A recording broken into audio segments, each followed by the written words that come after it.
obviously it's following on from the third chapter, but specifically the result of engaging our respective abilities or ourselves in the devotional service of the Lord, even if there may still be attachment to results of our activities, because there's some sacrifice there, then that leads to transcendental knowledge. So this chapter is going to describe transcendental knowledge.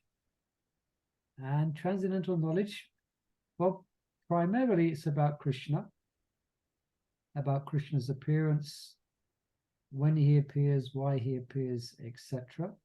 Also, it's about the material world. It's about us as the Jiva and the interrelationship. What's our relationship with... Murli Prabhu, can you make me co-host, please?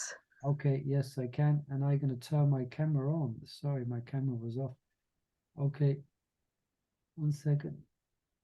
Make co-host Sahachari more.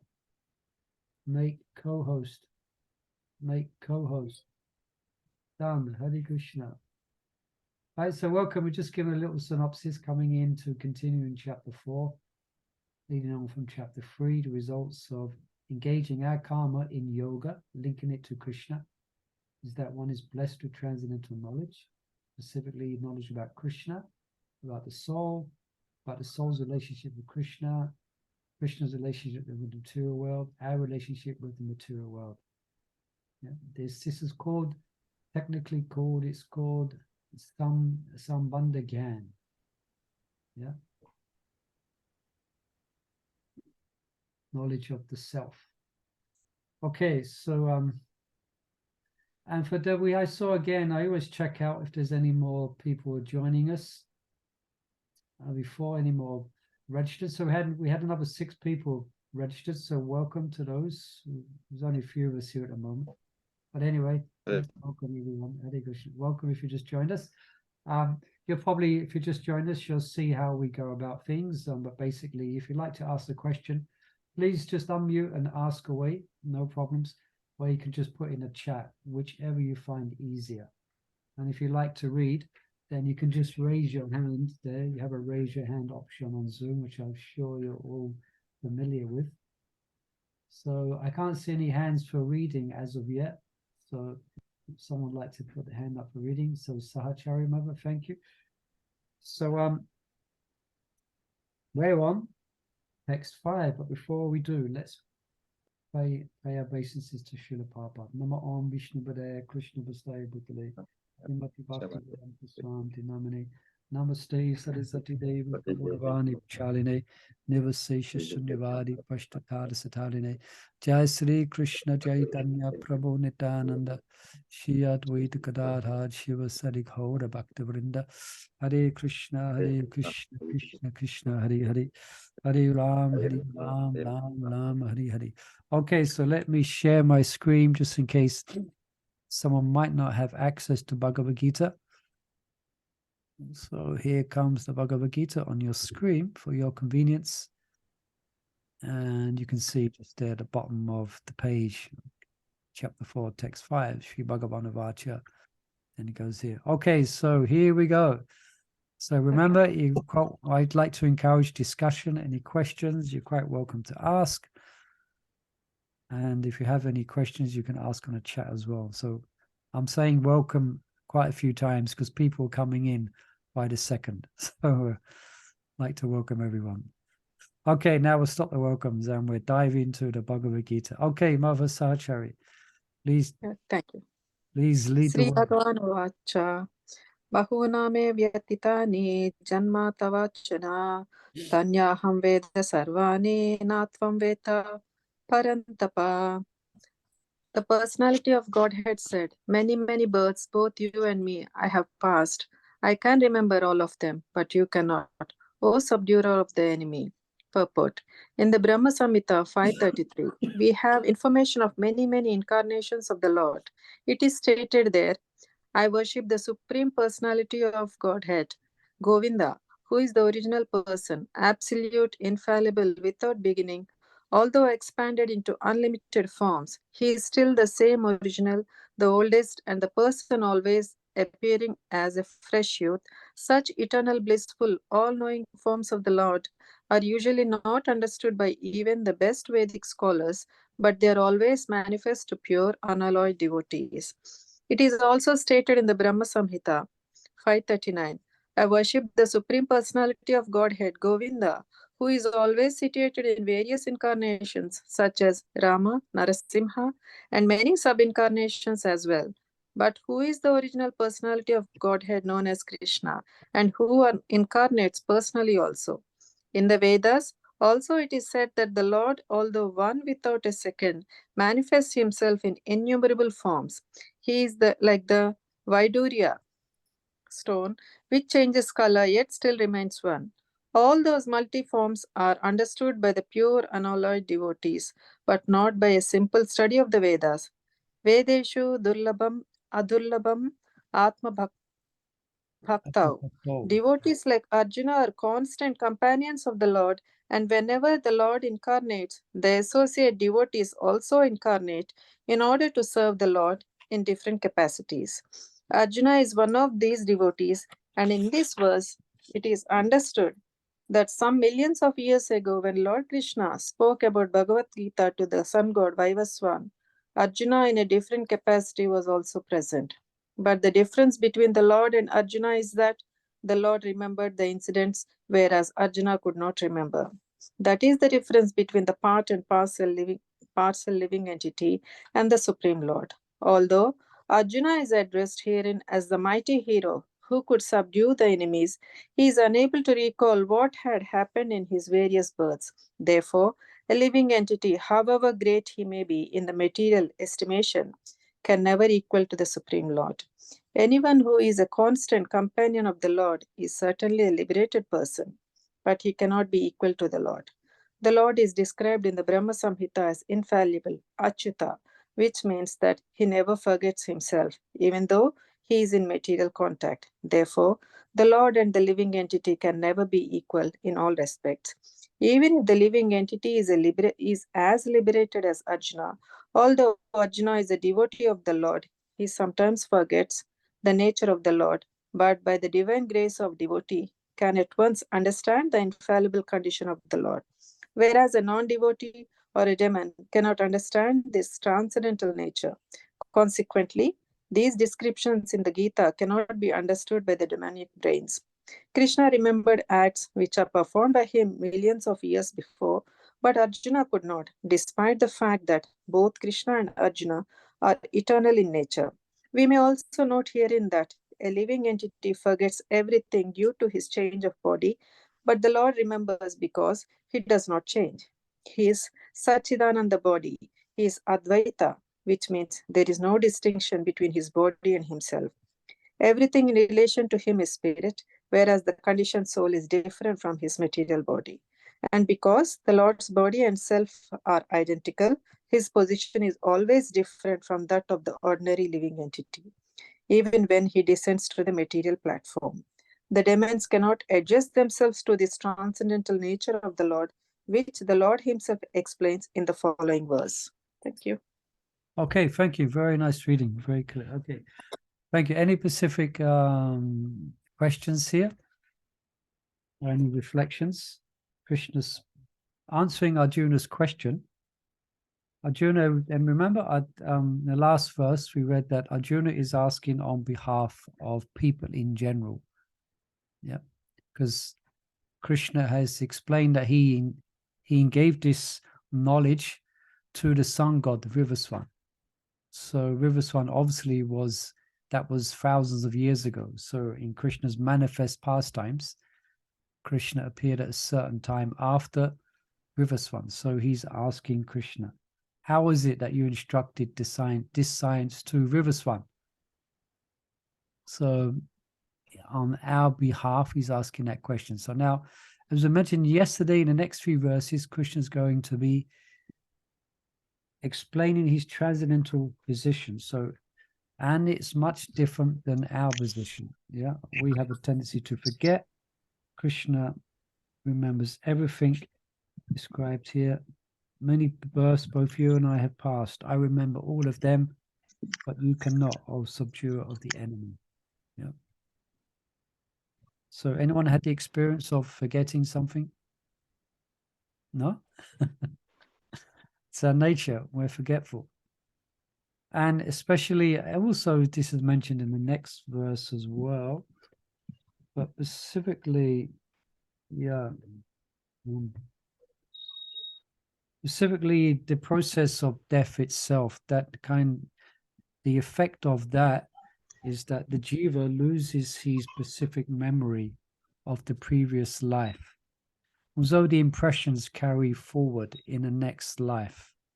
But for all intents and purposes, the details are forgotten, although the effect, the impressions carry through. Understand? So you may feel yourself attracted to a certain place, or you might feel familiar in a certain situation. Anyone had the experience of déjà vu? You know what the déjà vu? It's a French saying. I see three people nodding their head. Yes, I remember when I was very small. I forget how old I was, but I was very young, and I remember having a distinct feeling that I had been in this place before. It was so familiar. You know, I was quite young at the time. Of course, I couldn't make much of it. But so, and we can also imagine why do we not remember the details of a previous life? Well, we might imagine the difficulties that might cause. For instance, if you lived in a particular house or you had a particular property, then you may demand that this property belongs to you in your last life, etc., etc. And also, because even in one life, the things that we generally have to go through in one life can be quite weighty, let alone if we remember all the reversals and all the difficulties that we had to face in previous lives, where it'd be quite psychotic. So we get a relatively fresh start. Anyway, but Krishna, he is transcendental to time. So his body is completely spiritual. So therefore, he has perfect Krishna knows everything. Krishna says that later on as well. I know everything that's happened in the past, everything that's happening in the future, or everything that's happening at present, everything that's happening in the future. But me, no one knows. So, and Srila Prabhupada was quoting some verses from the Brahma Samhita about the Lord's incarnations. Yeah, and they always, it's always remains the same personality. Yeah, and the example was given of the Vaidurya stone. How you turn it to the light, it shines different prisms of light, different colors, but it always remains the same Vaidurya stone. So Krishna has many incarnations, but they exhibit different potencies of Krishna, but they are Krishna himself. Can anyone, it mentioned, can we name some of the incarnations of Krishna? Let's try and get 10 incarnations of Krishna. Kalki avatar. Kalki. Yeah, that's the last one. That's the last Buddha. one. Yeah, Buddha. Matsya, Kurma, Vamana, Rama, Okay, Parshuram, Parshuram, Kurma, and there's some given. Matsya, Varaha Deva, Varaha, Raha, Matsya, Rama, Ram, Lord Ram, Lord Ram, Nrsimha, Nrsimha Deva, Shingada, that's mentioned directly here. Yes. 1, 2, Purushottam. Purushottam. Yes. That's a name Boar for Krishna, isn't it? Avatar. 6, 7, 8. The Boar Avatar, I think it's Varaha, that is Varaha. Raha, Varaha. It's been mentioned, yeah. yeah. Lord Ram, we mentioned, and Yes. Krishna, Kurma. Did we mention Kurma? Krishna is, yeah, you could say that's there in Bhagavatam. That's included. So Krishna is the origin. Ish, yeah. Swayam Bhagavan, he's the original, Swayam Bhagavan. Do we Yes. go 10, Murli Prabhu, or some more? Yes. Well done, we got them, these principal incarnations. And so why does, well, that's going to be mentioned. Why Krishna appears? What's his purpose? Does he have to appear? Yes. Yes. And the purpose is to relieve the Bhumi Devi from the demons and to reinstate the Dharma. And Yeah. also In essence, yes. Go on. to reclaim the conditioned souls who were in the mode of goodness. Yes, sounds like you're studying Bhagavatam. That's described like that. Re-establish religious principles millennium after millennium. Yeah, you're quoting from the verses which are coming up. We probably won't get there today, but this is text 7 and 8. Yeah, and that's described as part of transcendental knowledge to know why the Lord appears, what his purposes are. Yeah. Yeah, thank you. So any other questions or comments here on this purple?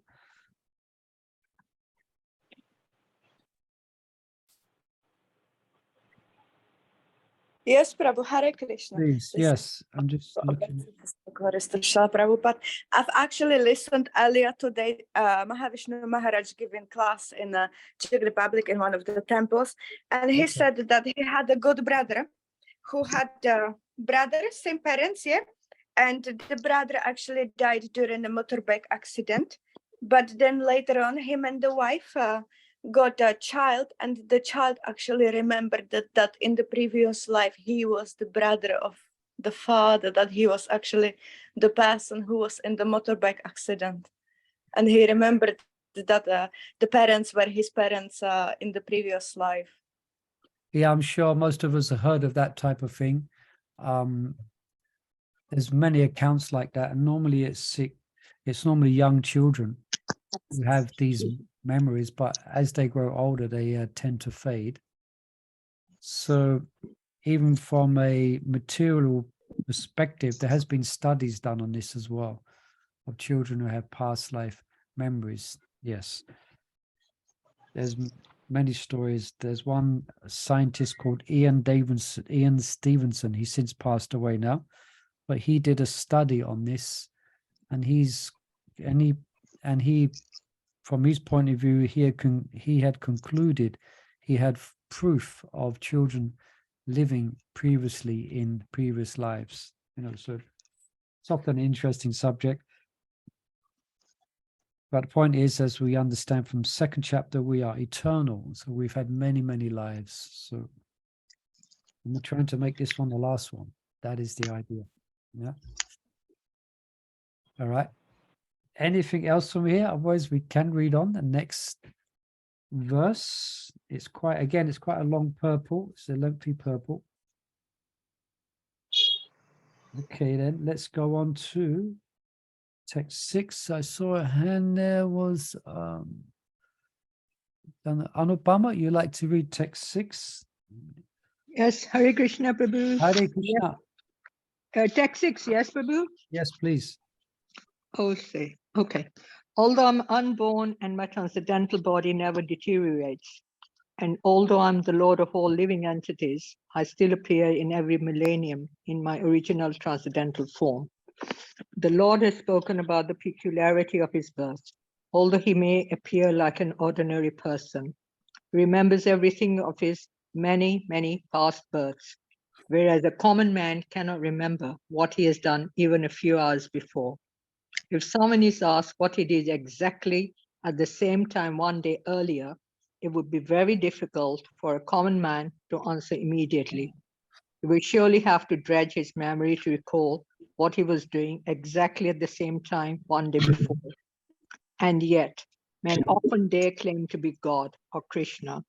One should not be misled by such meaningless claims. Then again, the Lord explains, his Prakriti or his form, Prakriti means nature, as well as Swarupa or one's own form. The Lord says that he appears in his own body. He does not change his body. As a common living entity changes from one body to another, the conditioned soul may have one kind of body in the present birth, but he has a different body in the next birth. In the material world, the living entity has no fixed body, but transmigrates from one body to another. The Lord, however, does not do so. Whenever he appears, he does so in the same original body by his internal potency.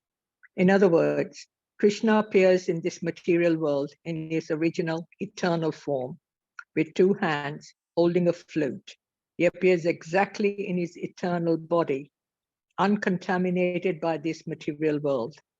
Although he appears in the same transcendental body and is Lord of the universe, it still appears that he takes his birth like an ordinary living entity. And although his body does not deteriorate like a material body, it still appears that Lord Krishna grows from childhood to boyhood and from boyhood to youth. But astonishingly enough, he never ages beyond youth. At the time of the Battle of Kurukshetra, he had many grandchildren at home, or in other words, he had sufficiently aged by material calculations. Still, he looked just like a young man, 20 or 25 years old. We never see a picture of Krishna in old age, because he never grows old like us, although he's the oldest person in the whole creation, past, present, and future.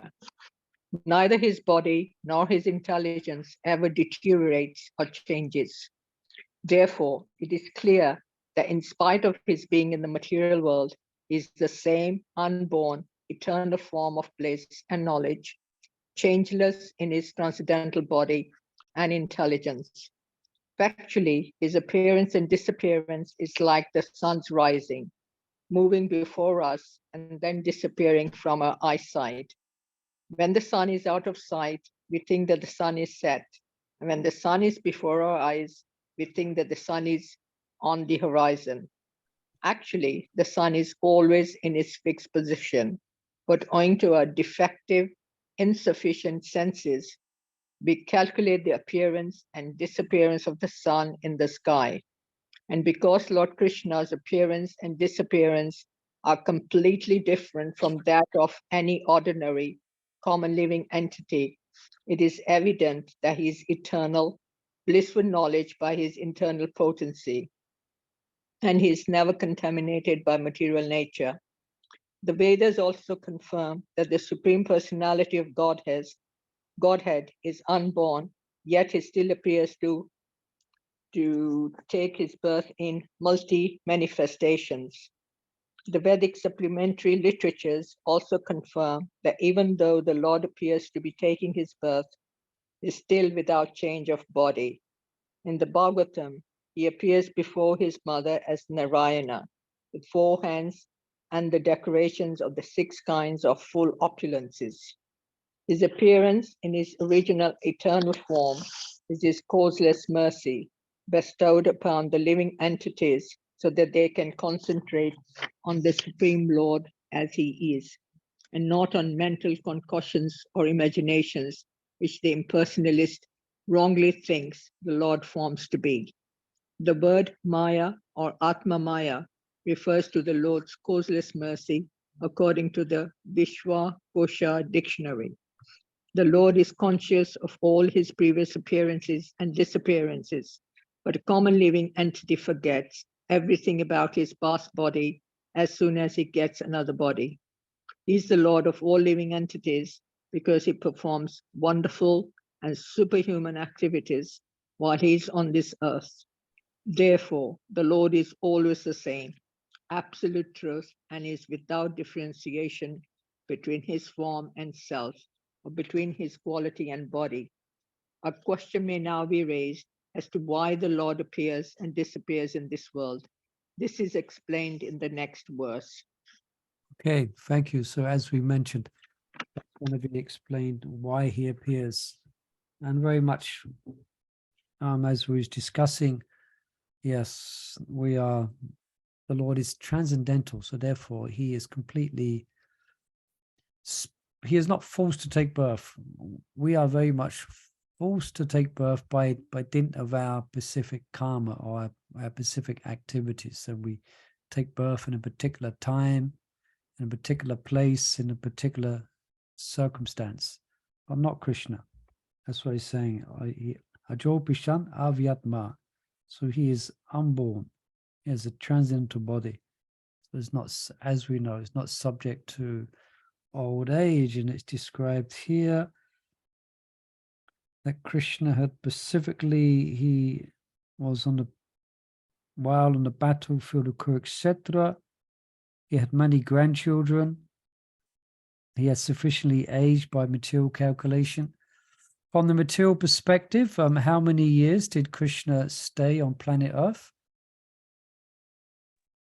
125 years. 125 years. Yeah.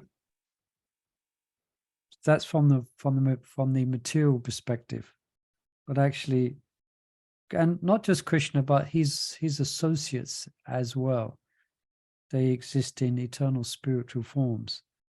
So Krishna had many grandchildren, but this Prabhupada said he looked just like a young man, 20 or 25 years old. And Prabhupada would often bring this up, that we never see a picture of Krishna. It describes here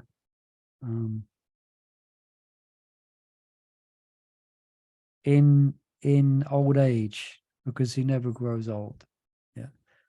Sometimes Prabhupada would critique a Western conception of God. For instance, sometimes it would be painted as the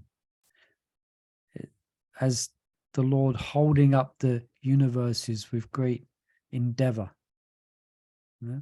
But the Lord is completely manifesting the universes in their specific orbits effortlessly. And sometimes within Christian or Judeo-Christianity, say then he may be pictured as having a beard. Yeah. What's the name for Krishna being ever youthful? We read it in the previous purple, in the first verse from the Brahma Samhita.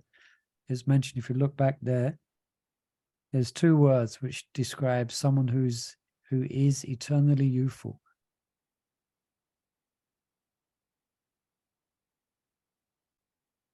I give it away, unless someone can find it.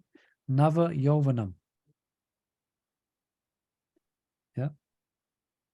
Means he's the original. So he is Nava Yovanam, but at the same time, he is Purana Purusham. He is the oldest. He's the oldest, but he's ever youthful. That is, again, this is transcendental knowledge actually describing about Krishna, describing about himself. Any questions or comments on this, or any reflections? Yeah.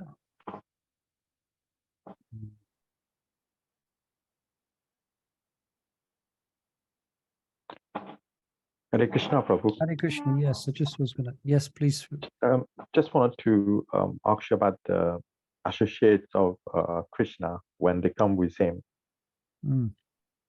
How is it that they come with him, but they don't have the same qualities as him? They are forgetful, and they can't remember, or they can't remember that they've been associate of Krishna. Yeah, well, specifically, we can look at Arjuna, for example. Specifically, he was in complete knowledge of himself and completely clear on his duty, but it became unclear when Krishna drew the chariot between the two armies, and then he saw his revered grandfather Bhishma. He saw his reverent teacher, Dronacharya, and also other family members. So then it's described that Krishna had covered Arjuna. He had covered Arjuna's knowledge and placed him into ignorance. So he was misidentifying with his body, and thereby misidentifying himself as having a relationship. So in essence, what I'm saying in order to facilitate the Lord's Leela and pastimes, which are very Nara-like, they're very human-like. Yeah, Krishna appears as the Supreme Personality of Godhead, but he acts and moves within human society. So therefore, some of his associates will have, or they will not be fully aware of their constitutional position, for example. And that will facilitate Krishna's human-like pastimes. So they're placed by Yoga Maya, not Mahamaya, by the Lord's internal potencies, then certain aspects of their own selves may be not, they may not be able to access. But that's all just to facilitate the Lord's pastimes. And specifically, we can see that, especially if we look to the resonance of Vrindavan. This is where this is highlighted to the greatest degree. How could Mother Yasoda interact with Krishna if in a way that she does as a loving, dotting mother, if she was aware of Krishna's divinity? It wouldn't facilitate the pastimes. Yeah. And does anyone know a particular pastime can cite a pastime where Mother Yasoda for some time became stunned by Krishna's opulences?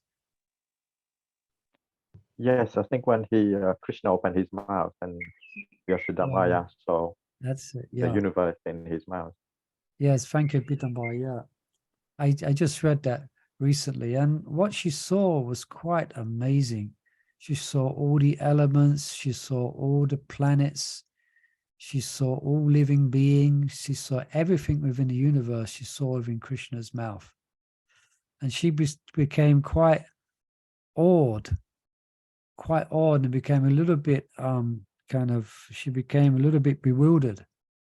And she began to question herself as thinking she was a mother and thinking herself belonging to a particular family and thinking that she was the mother of Krishna. She was had obtained what's called Brahman, or more than Brahman realization. She had seen everything in the whole of creation in Krishna's small mouth. Krishna's about this big. She looked in and she saw everything.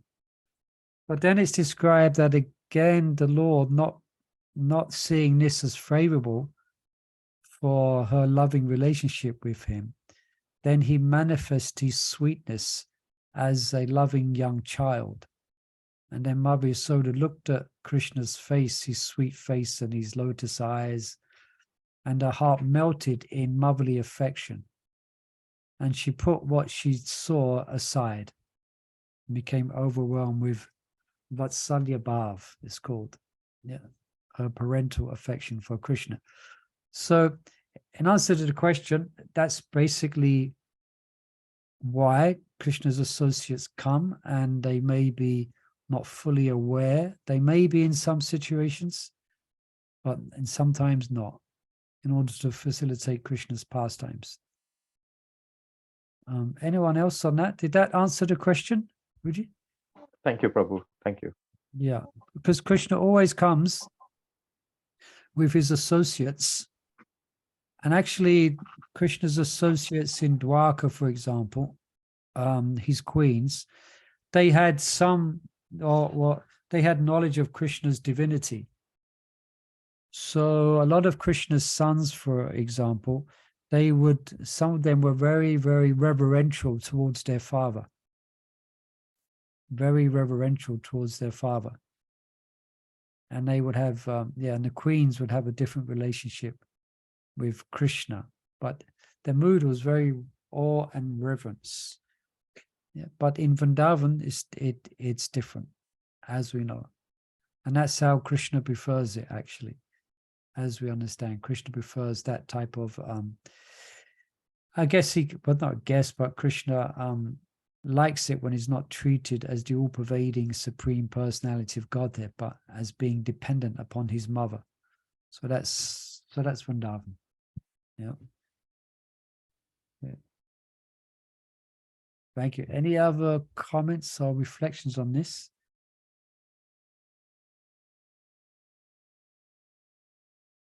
not, we can read another verse. Let's keep on reading the Bhagavad Gita. So let's read text 7. I can see Meenakshi Patel, you like to read your Meenakshi, oh, you have your hand there. Yes. Okay. Yes, my Prabhu, thank you. Yata yata hi dharmasya glani parati parata abhyuthama adharmasya tadatmanam sujamaham. Whenever and whenever there is a decline in religious practice or descendant of Bharata and the predominant rise of a religion, and that time I descend myself. Purport translation by Srila Prabhupada Ki Jai. The word Sujami is significant here in Sujami cannot be used in the sense of creation because according to the previous verse, there is no creation of the Lord's form or body, since all the forms are eternally existent. Therefore, Sujami means that the Lord manifests himself as he is, or the Lord appears on schedule, namely at the end of the Dwapara Yuga, of the 28th millennium of the 7th Manu in one day of Brahma. He has no obligation to adhere to such a rules and regulation because he is completely free to act in many ways at his will. He therefore appears by his own will whenever there is a predominance of irreligiosity and the disappearance of true religion. Principles of religion are laid down in Vedas, and any discrepancy in the matter of property executing the rules of the Vedas makes one religious. In the Bhagavatam, it is stated that such a principle are the laws of the Lord. Only the Lord can manufacture a system of religion. The Vedas are also accepted as originally spoken by the Lord himself to Brahma from within his heart. Therefore, the principle of dharma or religion are the direct orders of the Supreme Person of Godhead. Dharmantu saksad bhagavata pranitam. The principles are clearly indicated throughout the Bhagavad Gita. The purpose of Vedas is to establish such a principle under the order of the Supreme Lord, and the Lord directly orders at the end of the Gita that the highest principle of religion is to surrender unto him only and nothing more. The Vedic principle pushes one towards the complete surrender unto him. And whenever such a principle are disturbed by the demoniac, the Lord appears from the Bhagavatam. We understand that the Lord Buddha is the incarnation of Krishna who appeared when materialism was rampant, and materialists were using the pretext of the authority of the Vedas. Although there are certain restrictive rules and regulations regarding animal sacrifice for particular purpose in the Vedas, people of demonic tendency still took to animal sacrifice without a reference to the Vedic principle. Lord Buddha appeared in order to stop this nonsense and to establish the Vedic principle of non-violence. Therefore, each and every avatara or incarnation of the Lord has a particular mission, and they are all described in the revealed scripture. No one should be accepted as the avatara unless he is referred to by scripture. It is not the fact that the Lord appears only on Indian soil. He can manifest himself anywhere and everywhere, and whenever he desires to appear. In each and every incarnation, he speaks as much about religion as can be understood by the particular people under their particular circumstances. But the mission is the same, to lead people to God consciousness and obedience to the principle of religion. Sometimes he descends personally, and sometimes he sends his bona fide representative in the form of his son or servant or himself in some disguised form. The principle of Bhagavad Gita was spoken to Arjuna, and for that matter to other highly elevated person, because he was highly advanced compared to ordinary person in other parts of the world. 2 plus 2 equals 4 is a mathematical principle that is true in the beginner's arithmetic class and in the advanced class as well. Still, there are higher and lower mathematics in all incarnation of the Lord. Therefore, the same principles are taught, but they appear to be higher and lower in various circumstances. The higher principle of religion begin with the acceptance of the four orders and the four stages of social life. As will be explained later, the whole purpose of the mission of incarnation is to arouse Krishna consciousness everywhere. Such consciousness is manifest and non-manifest only under different circumstances.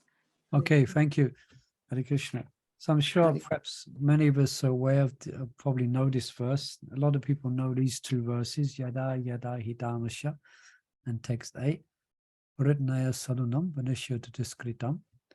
So describing when the Lord appears. So whenever there is a decline in religious practice and a rise of irreligion. And sometimes he comes himself, as mentioned, and sometimes he may send his representatives, as Prabhupada mentioned there, and his son, servant, or himself in some disguised form. And the main point here is that Krishna, we all parts and parcels of Krishna, so Krishna does have our best interest in mind. And when irreligion starts to become prominent, then he manifests himself in different forms. So sometimes there's a specific question comes up in this discussion. And that question is, perhaps I'll ask this question to yourselves here. So is there a rise of irreligion at the moment? Yes. Yes. We see a lot of the countries in the world a lot of them are what we call secular. So secular means, as in the past, countries were generally ruled by the church, but for one reason or another, then that has been done away with. And some countries are openly, like for instance in is it China? Or places like that, God is not even in a dictionary. I don't even have and it's forbidden, isn't it? Is it China? And they're forbidden to practice religion in any public way at all. So, and we can see that what's going on today, yeah, it's very, very degraded. It's Kali Yuga. So the question is, Krishna comes when there is a predominant rise of irreligion. So where is he now? In the Yes. holy name. Yes, you've got it in a few words. I was hoping it'd be a big discussion. Yes, Krishna, thank you for that. Shamala Kumari, thank you. Yeah, Krishna, he has appeared, but that's why here, see, you can see I'm highlighting here. What's Prabhupada referring to when it says a disguised form? Who is he referring to? Chana Avatar, Lord Chaitanya. So he came as a disguised as his own devotee. And what he came to give is the holy name. So sometimes that may not be appreciated. I say that because Krishna is non-different from his name.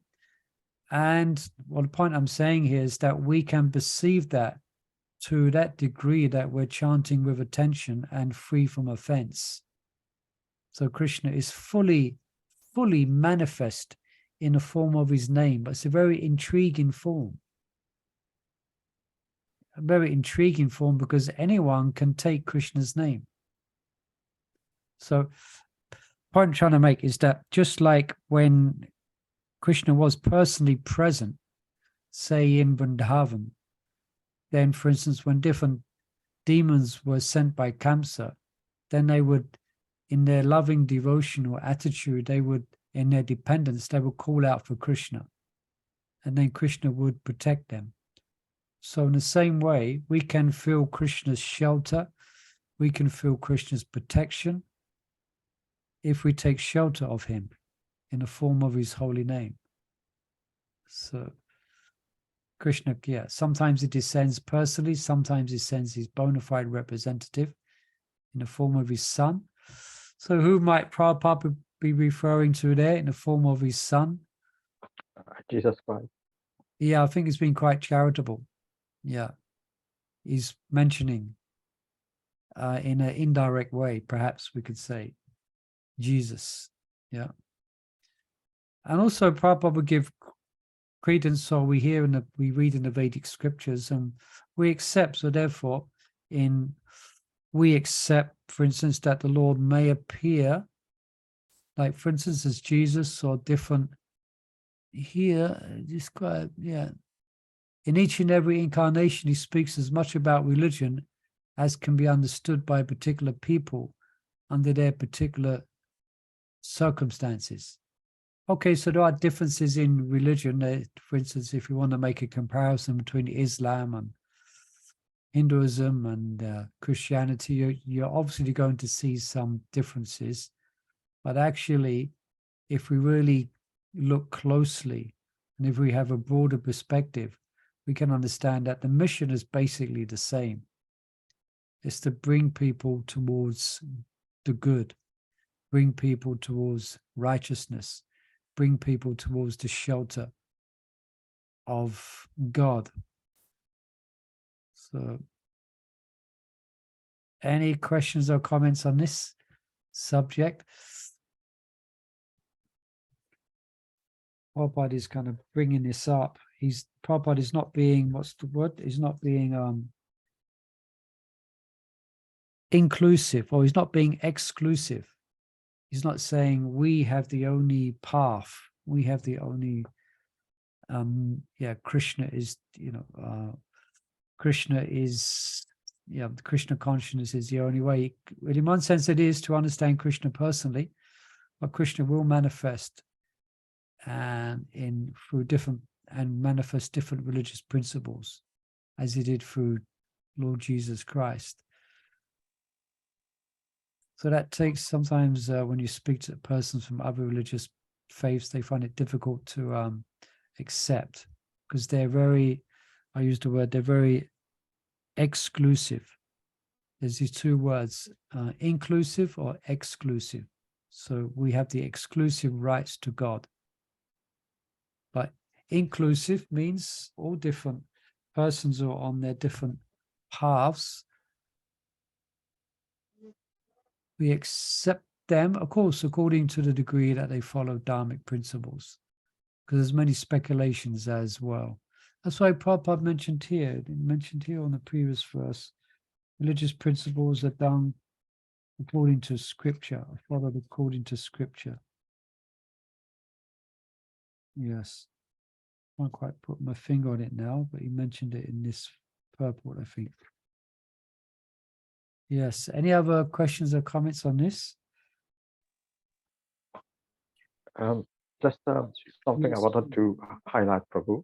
Please. When Prabhupada say only the Lord can manufacture a system of religion, so does that mean the rest of the religion at this time of this moment, except the Vedic scriptures, they are not proper religion? Well, we can see actually a lot of them do not accept the Veda. Yeah. But for instance, Prabhupada gives the example of Lord Buddha. Now, Lord Buddha is an incarnation of Krishna, but he specifically played a role because at the time, persons on a pretext of Veda, they was using the Veda merely using it to slaughter innocent animals.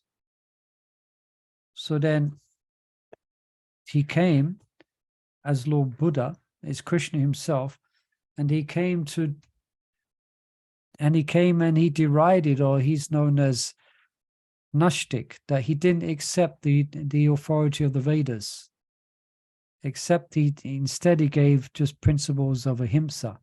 Just follow these principles. Don't you follow your Vedas. So sometimes the Lord comes for a specific purpose, and for there to bring people, to actually steer people away from the misuse of the Vedas. Then he came as Buddha, but then next came Shankaracharya, who again brought people back to faith in the Veda, but he gave an impersonal darshan, or an impersonal interpretation of the Veda. So the Lord may do that. So we can say, we can look at Islam, for example. Now they have some principles which they follow, or they have some where they do not accept in any form, any shape or form, any worship of a form. Yeah. So you could say in one sense it's an impersonal presentation. But still they accept dharmic principles which we can also relate to. You could call them sub-religious principles. They very much speak about cleanliness. They very much speak about honesty and virtue. Of course, we can bring up the example of the, of the fundamentalists. Now that's another discussion. And that would be questionable whether they're actually following, because we understand the principles of Dharma. What's one of the 4 pillars of Dharma? Anyone can mention the 4 pillars of Dharma? See, cleanliness, austerity, correct, yeah. Truthfulness and non-violence, isn't it? non-violence. Yeah. So we want to see the different religious practices in regards to these 4 principles. So if, for instance, there is untold and unnecessarily violence being practiced, then we may doubt that they're actually, doubt their authenticity in claiming to be dharmic or religious. Actually, it may be the opposite, and that's mentioned also in Bhagavad Gita, that persons see religion as irreligion and irreligion as religion. So in answer to your question, generally we could say yes, the Lord appears and manifests different dharmic principles, and some of them externally may seem to be against the Vedas. Buddha went against, not just some of the Vedas, then he derided all the Vedas. But that was to suit a particular purpose. So we have to look. It's not easily, and it's not we just accept anyone and everyone. For instance, Kripa Mahaprabhu, I remember a few years ago, he's one of our senior preachers here in the UK. Many of devotees have know him. He gave a class and he mentioned in America, there's a new religion has been formed. And the 2 requirements for this religion, one is you have to own a Harley Davidson. 2, you have to be homosexual. All right, nothing against homosexuals. Don't hang with that part of the day. But that was what you had to, in order to take part in that, and it was called a religion. So we may question that as a bona fide practice of religion. Yeah. So yes, the Lord appears and there's different religious principles, but we have to see what principles they are. And if they're not following these 4 legs of Dharma that we mentioned, then we may say no, then we may not accept that. I don't know if that was understood. Anything upon that? Thank you, Prabhu. So it's cleanliness, truthfulness, non-violence, and austerity. Yeah. So austerity means that doesn't mean you go to the Himalayas or austerity means that you follow certain virtues and principles in life, that you're not governed by your unrestrained senses. Yeah, you are inquiring about a deeper purpose in life, and for that you live a regulated life according to religious principles. Yeah, so that's austere for conditioned souls. So these 4 things this is mentioned in the Srimad Bhagavatam.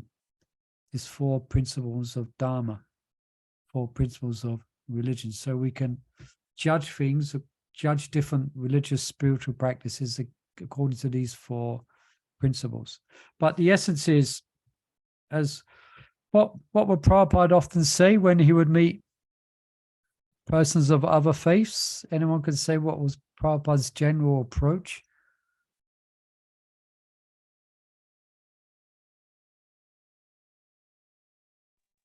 He would be interested. Yes, God, please. I've listened to a couple of interviews with Srila Prabhupada, and in one of the interviews he said the purpose of him coming to the West is so everybody can chant God's name. So he always emphasized, no matter which faith you are, you just have to chant an authorized name of God. And the second one is, I will come back to that. The second one, that's very good. Yeah, Prabhupada would emphasize that about the holy name. So we should keep that in mind, because we see some other religious religious practices where chanting of the glories of God is a part of their process. Yeah, so they're doing Sankirtan. For instance, you have the gospel church, the gospel churches, and they really get into it. They really get into they sing like anything. You can see it all in bliss, all dancing and all chant, because they're following the same process that we are. We're chanting the Lord's holy name. Also, we have certain Christian traditions. They chant the Jesus prayer, chanting the holy name of God. So yes, that's one. Prabhupada would emphasize that as chanting your holy name, chanting the glories of the Lord. The Sankirtan. And the other one, I was thinking, Prabhupada would often focus on the point of, okay, if you develop, the goal is to develop love of God, is to develop affection and attachment to God. So if your specific process and of religion, and that's the result, then that's good and it's bona fide. And there will be specific symptoms of that love of God, that one will feel kinship with and affection for all his parts and parcels. Yeah. So Prabhupada, for instance, he appreciated. One time Prabhupada gave a lecture at a Franciscan monastery, the followers of St. Francis of Assisi.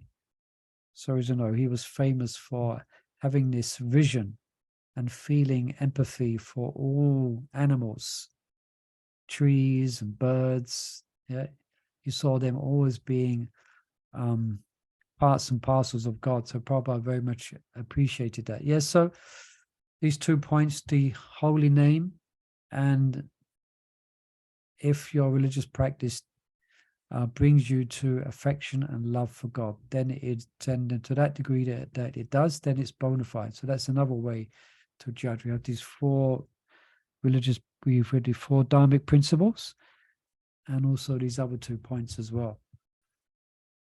Yeah, anything else on this? We have 3 minutes left. I think perhaps we can. Sorry. Yeah, I'd like to add. Please.